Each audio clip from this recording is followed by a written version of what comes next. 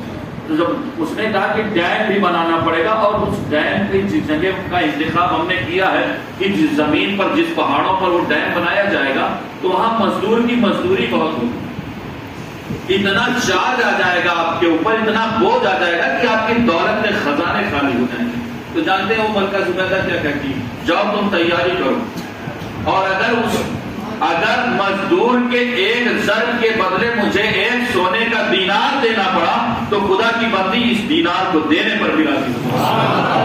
اب سوچیں ہوتا کیا ہے، انجام کیا ہوتا ہے، پھر وہ نہر تیار ہو جاتی ہے، انجینئر مانگا کرتے ہیں، یہ دیا کرتی ہے، دنیا مذاق اڑا رہی ہوتی اس وقت۔ عجیب ملکہ ہے، پتہ نہیں کیا بھوت سوار ہو گیا اس کے ذہن پر، اپنی دولت کو پانی کی طرح بہا رہی، اپنی دولت کو پانی میں ملا رہی۔ بتاؤ ایسا نہیں ہوتا ہے، یہ کون سے فائدے کا سودا ہے؟ لوگ اس پر کمنٹس کر رہے تھے، لیکن یہ خدا کی نیک بندی لوگوں کی کمنٹس پر نہیں کان رکھ رہی تھی، بلکہ یہ صرف رب کی رضا کے لیے وہ دولتوں کے خزانے اس نے کھول دیے تھے۔ حد تو یہ ہے، تاریخ بتاتی ہے کہ اس ملکہ کو اپنے تمام زیورات بیچ دینے پڑے۔ عورتوں کو زیور بہت عزیز ہوتا ہے یا نہیں؟ اس ملکہ کو اپنے تمام زیورات بیچ کر کے اس نہر میں لگانا پڑا۔ اب جانتے ہیں نہر تیار ہو گئی، پانی جاری ہو گیا۔ اب جتنے پیسے دیے تھے نا، تو جو انجینئرز تھے اس کا پورا بایو ڈاٹا ڈاکومنٹس لے کر کے آتے ہیں اور وہ فائل لے کر کے آتے ہیں، لانے کے بعد کہتے ہیں ملکہ وہ جو پیسے آپ نے دیے تھے، وہ درہم و دینار جو دیے تھے، ان کا یہ پورا خرچہ اس فائل میں درج ہے، جنہیں آپ دیکھ لیں کہ جو آپ نے دیا ہے وہ پورا ایک ایک یہ لگے ہوگا۔ ملکہ نے اس کاغذ کی فائل کو پکڑا اور اپنے خادم کو آواز دی کہ خادم اس فائل کو لے جا اور دجلہ میں ڈال دے، دجلہ میں ڈال دے، اور اس کے بعد آسمان کی طرف منہ چہرہ کر کے کہتی ہے رب آج میں ان کا حساب نہیں لیتی، میدان محشر میں تو میرا حساب مت لے۔ میں نے یہ جو کام کیا ہے نا، یہ حساب لینے کے لیے نہیں بلکہ تیری رضا کے لیے ہے۔ اور پھر جانتے ہیں پھر کیا ہوتا ہے، چند دنوں چند سالوں کے بعد یہ ملکہ فوت ہوتی۔ اب لوگوں نے بہت کمنٹس کیا تھا یار اس نے تو اپنی دولت کو پانی کی طرح بہایا، تو یہ جو ملکہ تھی اس کا انجام کیا ہوا، اسے انعام کیا ملا؟ تو جانتے ہیں یہ جو ملکہ تھی اس کی سہیلی بھی ایک تھی، نیکوں کی سہیلیاں بھی نیک ہوا کرتی۔ اب اس نے خواب میں دیکھا، تو خواب میں دیکھتی کیا ہے کہ ملکہ جنت کے ایک محل میں ٹہل رہی تھی۔ اب وہ جنت کے ایک محل میں ٹہل رہی تھی تو ملکہ سے پوچھا کہ ملکہ یہ بتاؤ تم تو یہاں بہت آرام سے ہو، بہت خوش ہو، لیکن یہ بتاؤ جس نہر کو کھدوانے کے لیے نہ زمانے نے تمہیں دانے دیے تھے، جس نہر پر زمانے نے تمہیں پاگل اور مجنون کہا تھا، نہ جانے کیا کہا تھا، بتاؤ اس نہر پر انعام کیا ملا؟ تو ملکہ کہتی ارے اس رب کے فضل کی نہ پوچھ، اس رب کی رحمت کی نہ پوچھ، بلکہ جانتے ہیں رب تو اتنا اپنے بندوں پر مہربان ہے کہ میری قبر پر سوال و جواب کے فرشتے بعد میں آئے ہیں، اب رب نے اپنی رحمت کا سایہ پہلے دے دیا۔ اور جانتے ہیں آواز قدرت آتی ہے کہ ملکہ تیری بخش کہ جب اس نہر کو کھودنے کے لیے کسی مزدور نے اپنا پہلا ضرب مارا تھا پورے کا، اس پہلے ضرب کے صدقے میں رب نے تجھے جنت عطا فرمایا۔ تو سوچیں رب کی رضا پر خرچ کرنے کا انعام کیا ملتا ہے۔ اللہ رب العزت آپ بے پناہ بے شمار آپ پر مبارکباد ہو آپ کو کہ اللہ نے آپ کو توفیق بخشا، آپ نے کسی دنیا دار کے گھر کے لیے نہیں بلکہ اللہ کے گھر کے لیے تعاون کیا ہے۔ اللہ رب العزت آپ کی کمائیوں میں برکتیں عطا فرمائیں اور آپ کو وہ عزم اور ہمت اور حوصلہ عطا فرمائیں کہ آپ ایسے ہی سنی اسلامک مشن کی مدد کرتے رہیں، دامے دل میں سکھنے آپ سے جو بھی ہو سکے۔ اللہ رب العزت جانتے ہیں کہ دور تھا، ایک وقت تھا جب ہمارے بزرگوں سے پوچھئے، اپنے گھر کے بوڑھوں سے پوچھئے تو وہ آپ کو بتائیں گے کہ دوپہر میں کھانے کے بعد رات میں کیا کھائیں گے ان کا پتہ نہیں رہتا، رات میں کیا کھا لیا اور صبح کیا کھائیں گے اس بات کا انہیں علم نہیں رہتا تھا۔ تنگی کے وہ دن تھے۔ جانتے ہیں جب کسی کے ہاں مہمان دو چار آ جاتے تھے تو پھر پڑوسی کے گھر سے ہانڈیاں منگائی جاتی تھی کھانے پکانے کے لیے، پڑوسی کے گھر سے بستر منگایا جاتا تھا اس کے اوپر اسے لٹانے کے لیے۔ لیکن آج کیا ہے؟ آج حالات یہ ہیں کہ اللہ رب العزت نے ہمیں اپنے دولت کے خزانے کھول دیے۔ ابھی 2 سال پہلے لاک ڈاؤن کا منزل گزرا ہے، کون نہیں جانتا اس شدت اور اس سختی کے دنوں کو، لیکن رب کا احسان ہے کہ دنیا میں جس قوم نے سب سے زیادہ خدمت خلق کی ہے وہ کوئی اور قوم نہیں بلکہ وہ مسلمان ہے۔ اور اس بات کا اعتراف اپنے تو اپنے غیروں نے کیا ہے کہ جس طرح مسلمانوں نے لاک ڈاؤن میں اپنی دولت کے خزانے کھول دیے، ایسی مثال دنیا میں دیکھنے کو ملتی نہیں۔ سوچیں آج حالات اللہ نے ہمیں اتنا نواز دیا ہے نا کہ ایک وقت میں اگر ہمارے گھر پر سینکڑوں مہمان آ جائیں تو ہمیں پڑوسی کے گھر میں جھانکنے کی ضرورت نہیں، اگر سینکڑوں لوگ آ جائیں تو پھر ہمیں کسی اور کے در پر دروازے پر دستک دینے کی نہیں ہے۔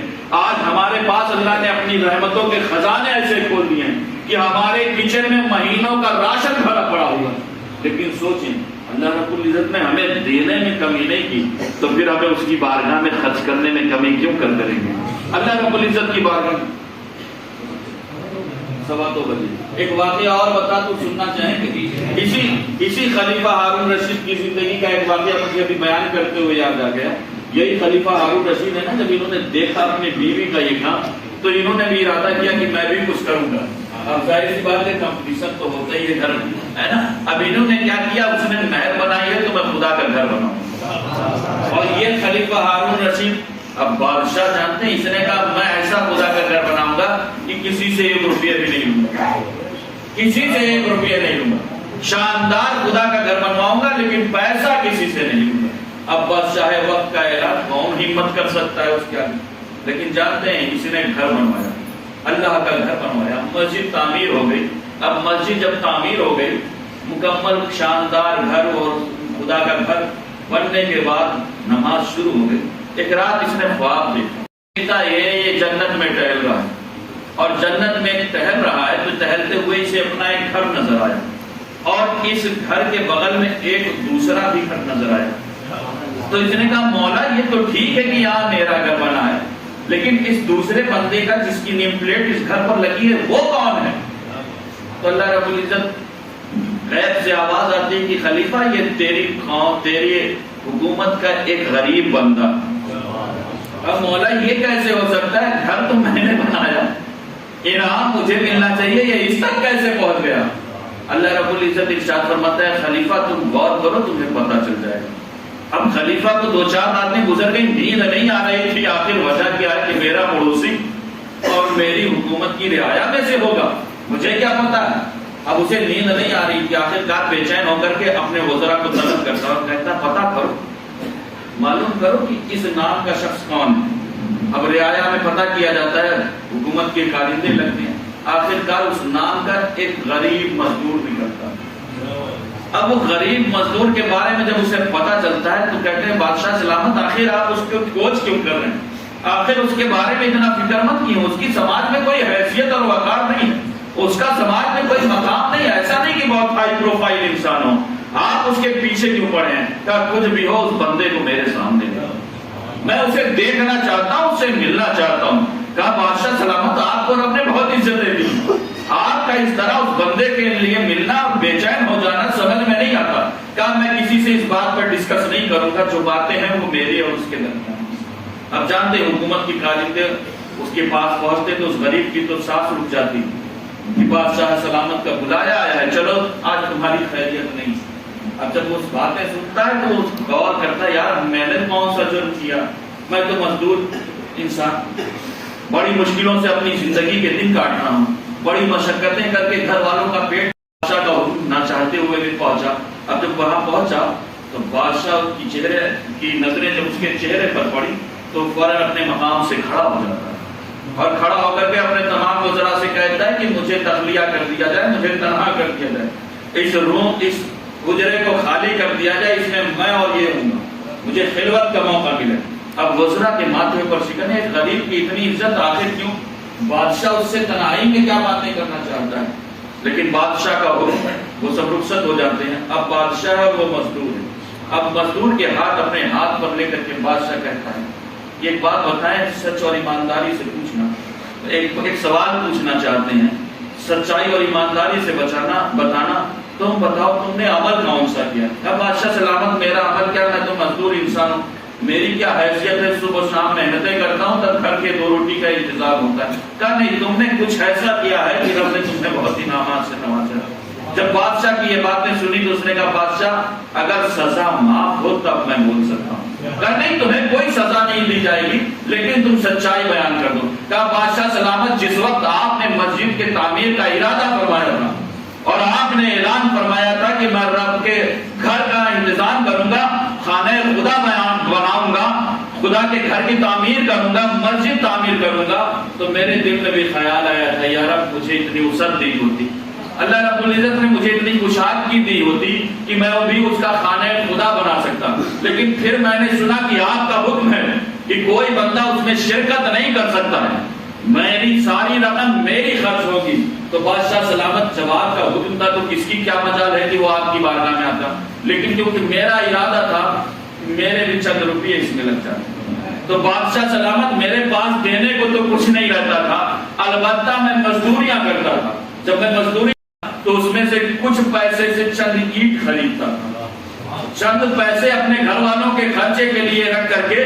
کچھ پیسوں سے وہ اینٹ رکھتا تھا، اس اینٹ کو خریدنے کے بعد اس اینٹ کو خاموشی سے اپنے گھر میں چھپا کر رکھتا تھا، پھر جب رات کا اندھیرا ہو جاتا تھا لوگ نظر نہیں آتے تھے، اس اندھیرے کا فائدہ اٹھاتے ہوئے ان اینٹوں کو آپ کے بھیجے ہوئے اینٹ میں لے جا کر کے ملا دیتا تھا تاکہ کسی کو پتہ نہ چلے۔ اب بادشاہ نے جب یہ جملے سنے تو اس کی آنکھوں سے اشک جاری ہو گئے، رب قدیر کی بارگاہ میں عرض کرتا ہے رب تیری رحیمی اور کریمی کا واسطہ ہے کہ تو نے صرف چند اینٹوں کے بدلے اس بندے کے لیے جنت میں انتظام فرما دیا۔ تو اللہ رب العزت نے جس حیثیت سے بھی آپ کو نوازا ہے، میں یہ نہیں کہتا کہ لاکھ کروڑ آپ کو دینا ہے، 1000 10,000 دینا ہے، اللہ رب العزت نے جتنی وسعت دی ہے، جتنی طاقت دی ہے، صرف اللہ کی رضا کے لیے، رب کی خوشنودی کے لیے، اللہ کے گھر کی تعمیر کے لیے اس میں حصہ لے، اللہ رب العزت اتنی برکتیں دے گا، اتنی نعمتیں دے گا کہ اس کا شمار غیر ممکن ہے۔ اللہ رب العزت کی بارگاہ میں عرض ہے کہ ہم سب کو اللہ اور اس کے رسول کی رضا میں جینا اور مرنا سکھائے، کیونکہ جانتے ہیں آج ضرورت اس بات کی ہے کہ ہمیں خانہ خدا کی تعمیر بھی کرنا ہے اور خدا کے گھر کی حفاظت بھی کرنا ہے، اپنے سجدوں کو اپنی مسجدوں کو اپنی سجدوں سے روشن کریں، مسجدیں تو شاندار بنائیں لیکن اس میں ساتھ ساتھ اپنے بچوں کو